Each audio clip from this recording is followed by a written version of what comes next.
আসসালামু আলাইকুম রহমতুল্লাহি বারকাত। সবার আগামী দিন শুভ হোক এবং আল্লাহ তাআলা সবার পথ সুগম করুক। এই জন্যই যে আমরা আল্লাহ তাআলার অনুসারী, যে আল্লাহ তাআলা আমাদেরকে তার শিক্ষাদানে শিক্ষিত করেন আমাদেরকে, এবং তিনি একজন শিক্ষক হিসেবে সবসময় নিয়োজিত থাকেন। বিভিন্নভাবে আমাদেরকে শিক্ষাদান করেন, যে শিক্ষা লাভে আমরা অর্জিত হলে তিনি আমাদেরকে প্রাধান্য পুরস্কার দান করবেন।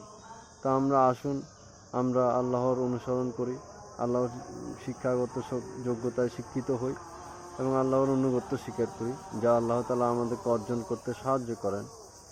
কিংবা আমরা মানুষজনের বিভিন্ন গণসংযোগ মাধ্যমের কথাবার্তায় নিমজ্জিত না হয়ে, মোহিত না হয়ে আল্লাহ তাআলার অনুসরণ করি এবং তাদের কিছু থেকে বিরত থাকি। ধন্যবাদ। আসসালামু আলাইকুম রহমতুল্লাহি ওয়া বারাকাতুহু। সবাই ভালো থাকবেন, সুস্থ থাকবেন। ধন্যবাদ। আল্লাহ হাফেজ।